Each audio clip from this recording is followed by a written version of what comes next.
We're back. We're here again. With a late night recording. Ooh. Look, these late night recordings get a little spicy. You just never know what's going to happen. So welcome to the Cup After Dark. Hey. The Currently Unnamed Podcast where the tea is piping hot and we're always ready to spill. I'm Logan Murphy, just a gay, here with a lot of caffeine. Even though it's not really a lot of caffeine, there's just a lot of sparkling water in here. But it's orange, cranberry, and lime. A classic combination for me. Sounds delish. And hi, I'm Lana, your resident diva, here to give you all the tea, spill the tea, drink the tea. So, you have tea, you know who wants it, me. I drank all my caffeine already because I needed it. So I drank it all. Good. But, yeah. I'm ready to talk about Survivor. Survivor 42, episode 10. A great episode. A lot happened in this episode. And I don't know, it's been almost a week since the episode aired. And so at first, when I was thinking about it, like you said, thinking about it, it's like, this should be easy. Not a lot of happened. And then you start looking back and like, wait. Scrolling through the episode again, I'm like, that. Yeah. So a lot did happen this episode. So let's start from the beginning, shall we? We got the aftermath of the double tribal, and the guys come back from voting out Roxroy, and everyone's like, yeah, Roxroy, he's gone. And Mike is butthurt for no reason. And he's like, why did I let high influence my vote again? And I'm like, because you're working with him? Ain't that what happened when people in an alliance? They work together, they vote together, they try to get them. Nobody told you to go give Roxroy your word the second y'all got back to the other camp. Like, nobody you told did that you yourself. Like, oh, God, it's just... Mike is a confusing soul to me. And he gets even more confusing throughout this episode, but we'll talk about it. We sure will. And then everybody else gets back from the Tory elimination. And there's still a lot of emotion, but they kind of just go straight to sleep.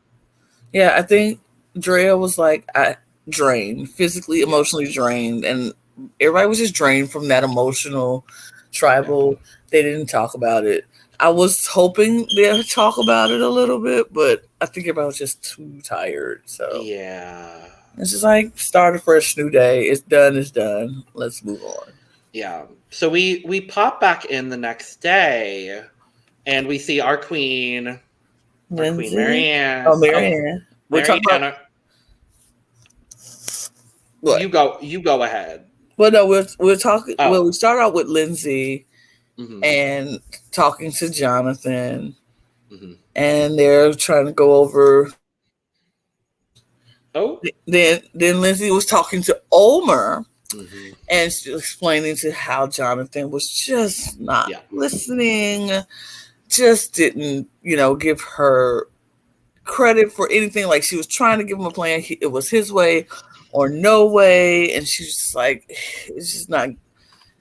And so Omer and her were trying to decide if Jonathan is more of a liability to them or, worth keeping in their tribe, blah, blah, blah.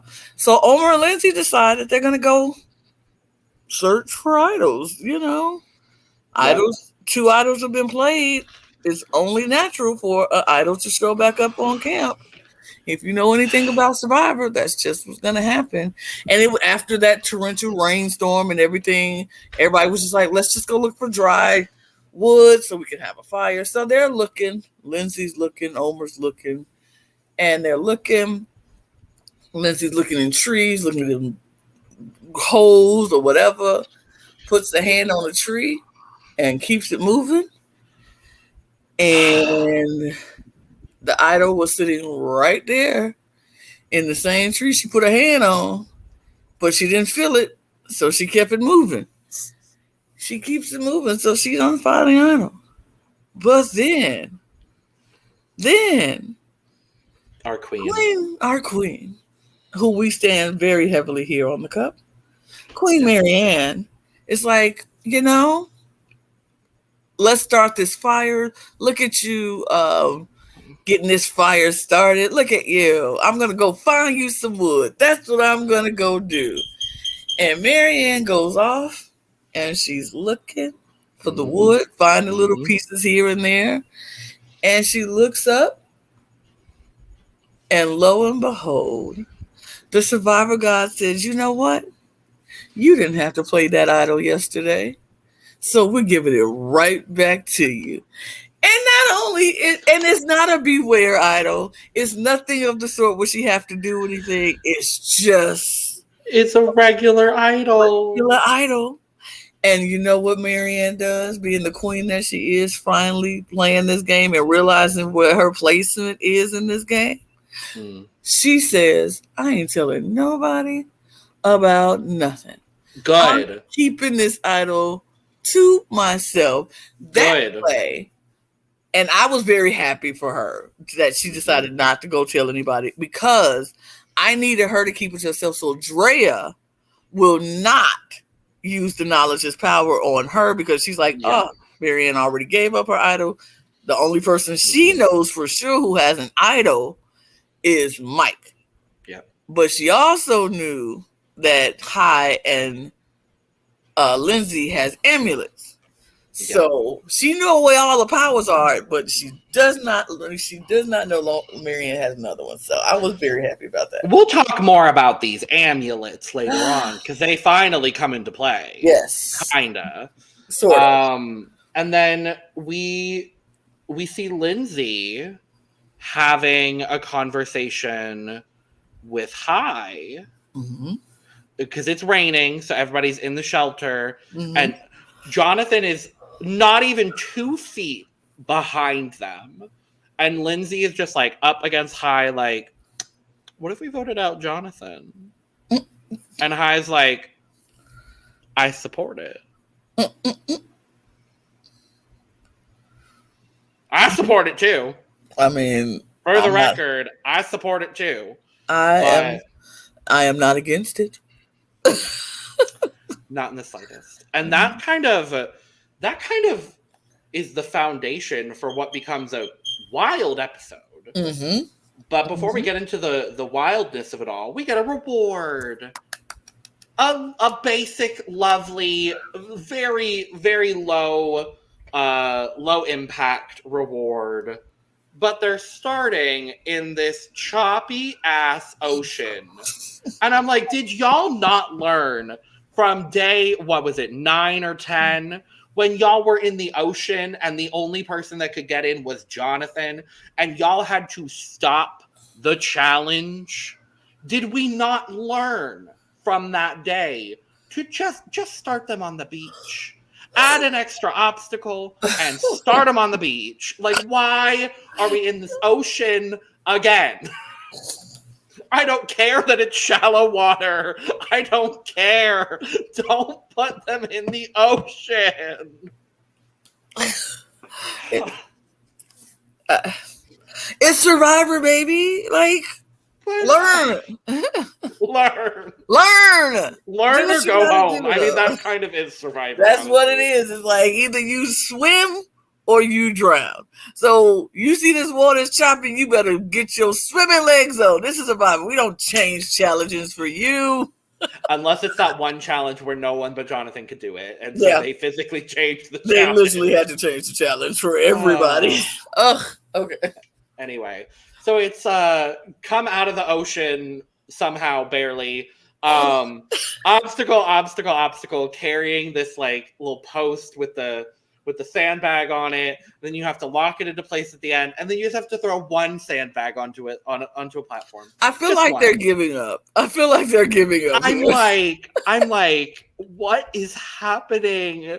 This is literally like I've made like a joke of it. And if you watch our Australian Survivor coverage, I made a lot of jokes about that, because a lot of these challenges just seem to be obstacle, throw something. But like quite literally, that's what this was. And they literally was like, and you only need one sandbag. Not 3, not 4, just 1. So anybody get a chance to win this reward. They simply gave up. I feel like they were like they threw this challenge together. They were like, "Ooh, we got this thing." They were out there for almost 2 months at this point. Like, I don't blame them. Like, they're like, we got this thing that we need to do to give, and so we need to give them a reward. We can't starve them any more than we already have, so we have to give them a reward. We're not gonna have a double, so the episode needs to stretch a little bit. So we need to do a reward challenge and an immunity challenge. We can't just do one and combine the two. We have to have.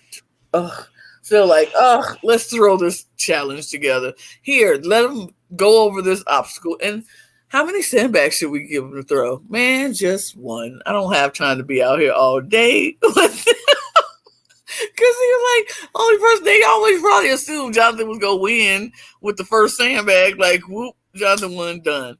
Yeah. But that's not what happened.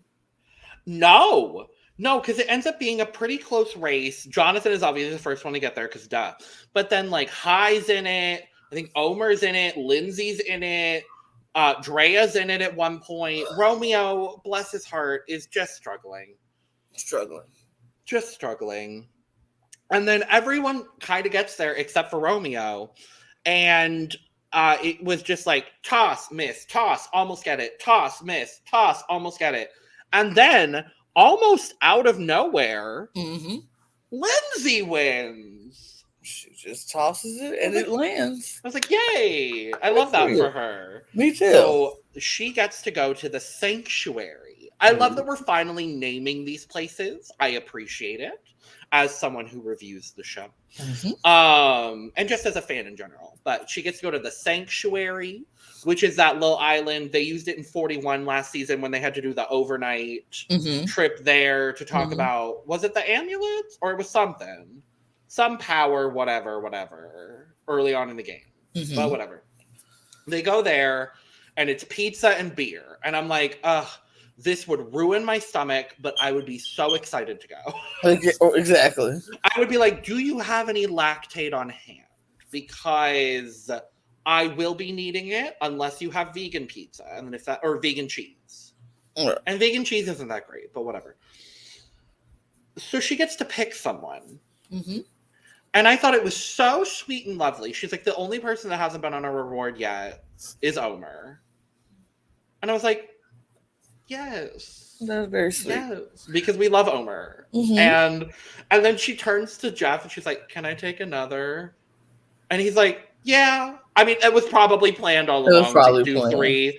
And no hesitation, she says Mike. Yeah. She said she promised, she always said she wanted to take him out for a beer. Because Jersey. Remember, we got to remember, Jersey. It's Jersey. Which I did love that as well. I thought both of these reasonings were 100% like great. Valid. And it doesn't seem like Lindsay is being negatively impacted by this, which I appreciate, because I'm starting to really, really like Lindsay as a player. You know what makes me sad though? It's when they're doing these challenges and it's raining outside like it was, and they're cold and shivering and shaking, and it's so hard to watch them, shivering. And then they can only pick so many people, and the people who don't get picked look so sad. Like Marianne, the entire time is just like, it's like this, like literally shaking. And I'm like, I really wanted like a blanket for them. Like, I feel like, I know this is Survivor, and I know that they have to learn to survive through all these crazy elements and things. Yeah. But I'm like, stop. When you get to this point, like, stop the cameras, give them a blanket, let them warm up so they don't get hypothermia. Like, that's concerning for me. But that's just me being old and very like looking at stuff that they can get sick out there. Give them a blanket. Yeah. I think they do if conditions get really, really bad to the point where like they could get sick. But yeah, no, I agree. I like Survivor for the social strategy aspect. I don't like watching these people suffer. And on these last 2 seasons, it's been like even worse. Mm-hmm. But so we move on. They go to the sanctuary, and they have their pizza and their beers, and then it's a like TV set up. And so, not even a TV. It's like there's a barrel, there's a wooden box, there's like a large kind of screen situation, maybe. Like they set up a whole lot of stuff. And so they're like, oh, we get to watch a movie or something. You speak on that, Lana. Mm-hmm. Yeah, they're going to watch a movie. It'll be great. And so then all of a sudden voices are being heard and folks are like, and Lindsay starts crying because she sees pictures popping up, and it's all these pictures of her family, and they're doing these family pictures and portraits and things. And so everybody's just like, oh, this is your family. And then videos come up of their loved ones, and everyone gets to see Lindsay's folks, and they're saying how proud they are of her, and they're rooting for her. And then Omer's pictures come up, and he gets a video message from his girlfriend. She's saying how much she loves him, how much she misses him. You're doing great, babe. It's wonderful. And like always, family visits always gets you in the heart and it chokes you up. And family moments like that was very sweet. Then Mike got one. His daughter got pictures of his daughter and his son. And then he gets a message from his wife, and everybody's all crying. Everybody's like, oh, this is amazing. And it's like, this is the boost we needed. Yada, yada, yada. Just like all family visits. It's sweet. It's a lovely moment.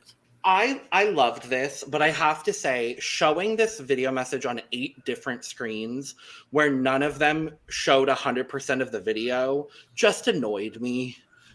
Like, I was just like, why are we doing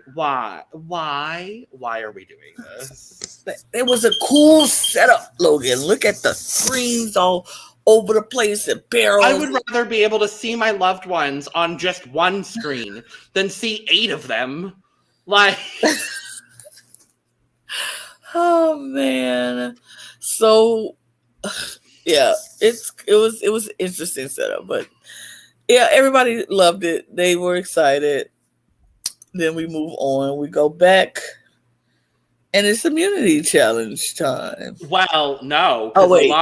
There's a big thing that happens while they're at the sanctuary. So, they get their family messages, and they're all chilling. They're like, oh my God, I would have like, there's nobody else I would rather want to be here with. Yes.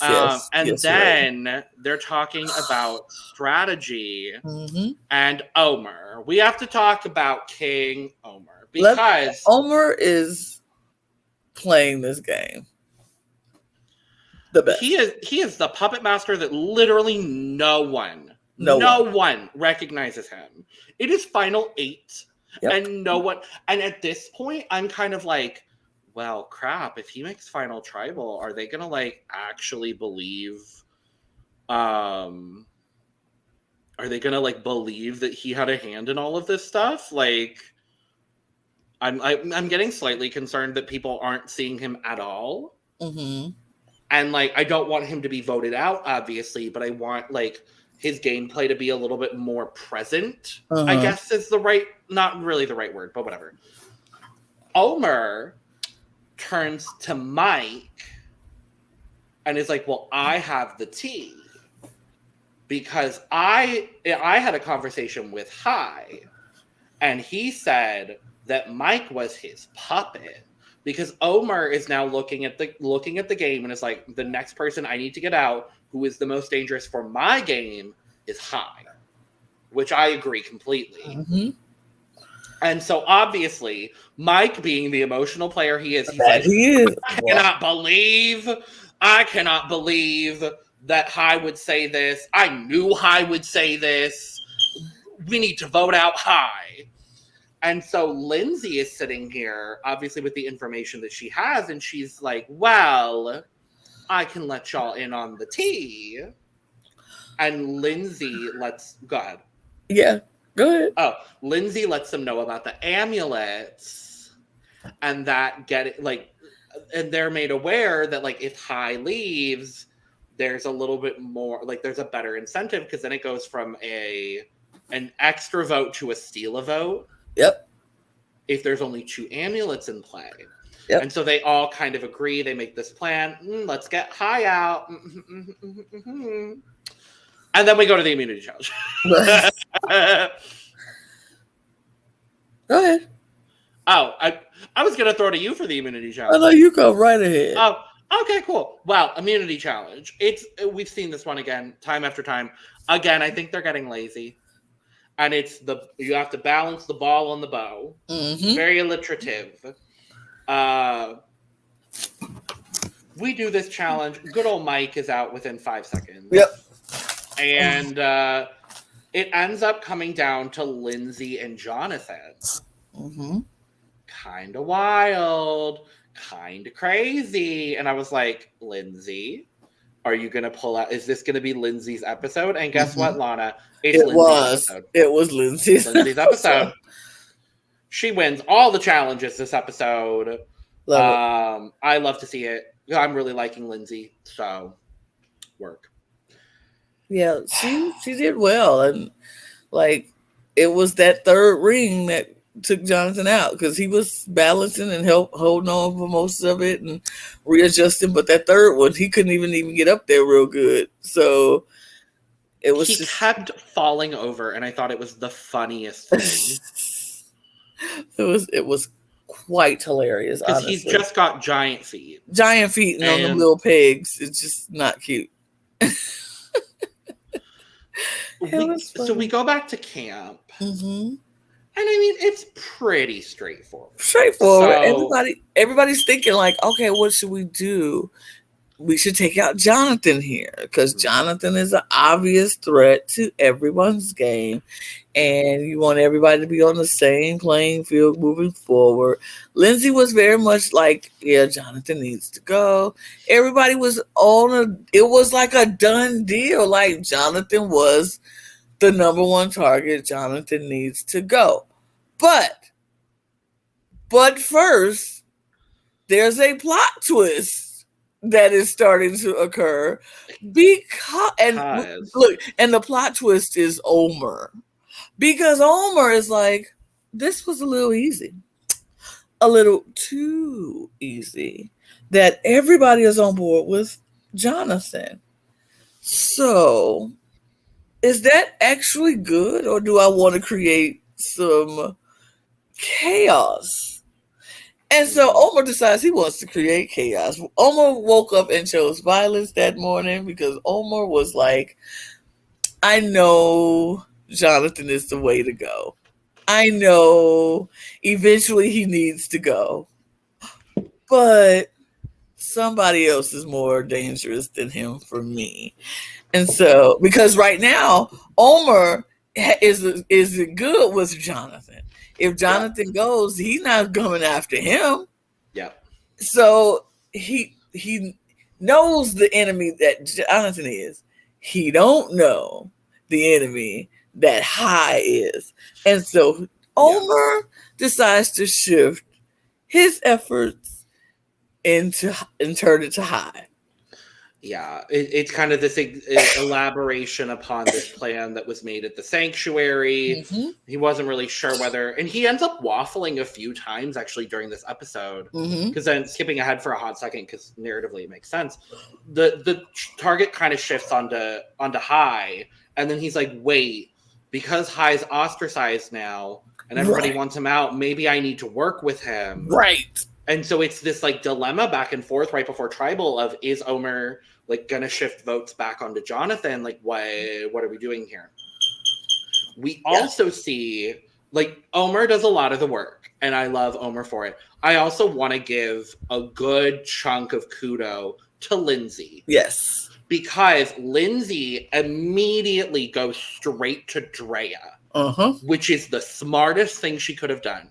And she's like, I came up with this plan. Mike and Omer and I talked about this plan.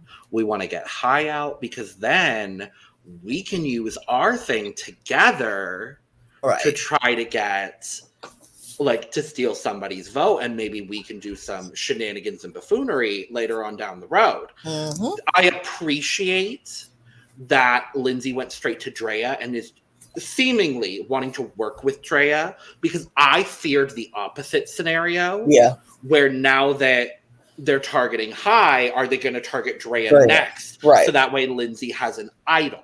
Right. And I hope that doesn't become the case, because I think Lindsay and Drea are a very unexpected but lovely duo that could run the next couple of votes and make it far. But yeah, so they agree to vote High over Jonathan. And then Mike tells Jonathan of High's plan to get Jonathan out. Yep. And Jonathan is like, I'm sorry. But then we got to check in on High, because High still thinks he is the strategic mastermind of the tribe.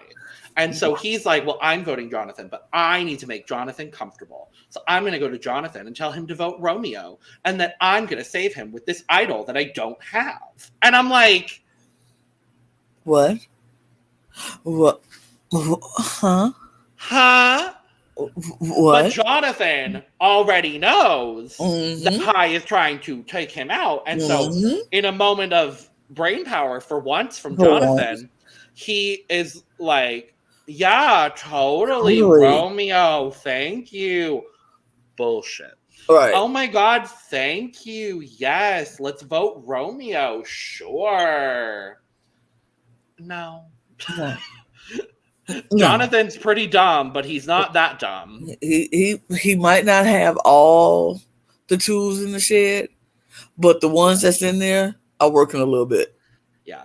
I will say, jumping back to the Drea and Lindsay conversation, there's a direct quote that I pulled from Drea. And she's like, I see my husband watching this on television telling me, why didn't I get him out? Like, in reference to High. And I'm just like, yes. I love Drea. I love Drea. This whole cast, minus 2, is pretty damn good. Or 3. Pretty lovable.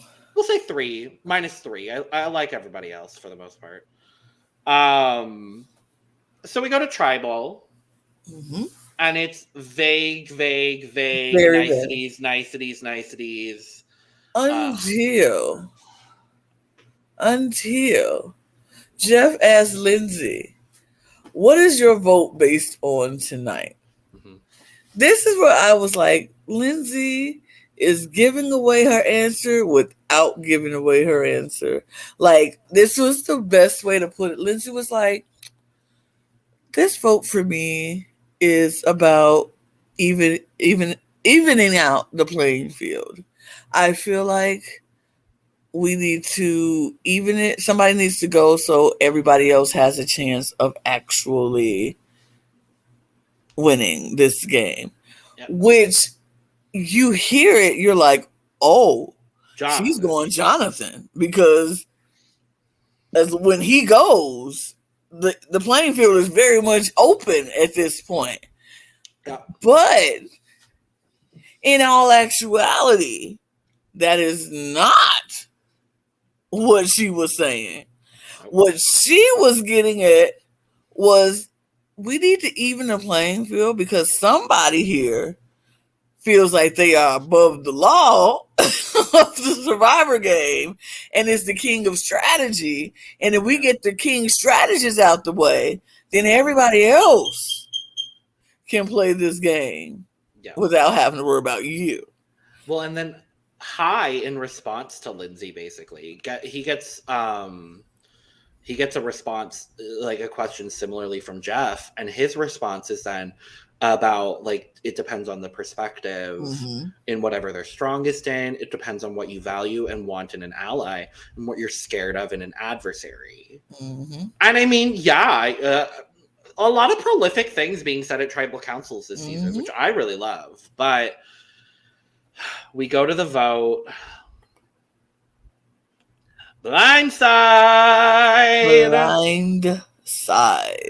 I'm really sad, but I'm like happy, but I'm sad. I'm sad because I did like High. Mm-hmm.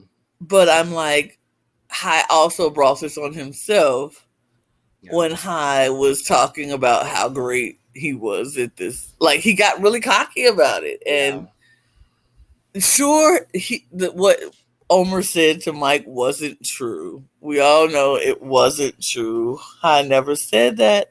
But he just got outplayed because he got comfortable and he didn't even see it coming.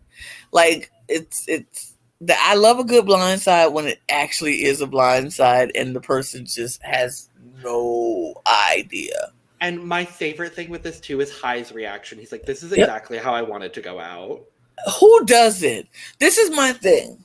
We all know when you go on Survivor, you have a 1 in 18 chance of winning this game. But some people's chances are a little bit more than others, in the words of Marianne. Period. True. But yes, you have those chances to win, but it's only going to be one of you. And so it's more likely of a chance you're not going to get there than you are. Exactly. So if I want to do Survivor and I want to check off all those bucket things that you want in Survivor, you want to get an idol, you want to get an advantage, you want to win an immunity, you want to, go on a reward. And if I'm going to go out, I want to go out in the best fashion ever, so it's talked about in Survivor history on down the line. I want people to remember the blind side or remember the vote. Like, nobody will ever forget when Sarid got voted out. I was gonna say I would want to be Sarid or blindsided. Like, that's what I would want. Yeah, because it gets talked about forever. So yeah, a High going out on a pure blindside that he literally had no idea that it was going down that way was priceless. Yeah. Well, High becomes our 4th juror. I also I saw this on Twitter. It was, I think it was High tweeted, apparently vegans go out 8th.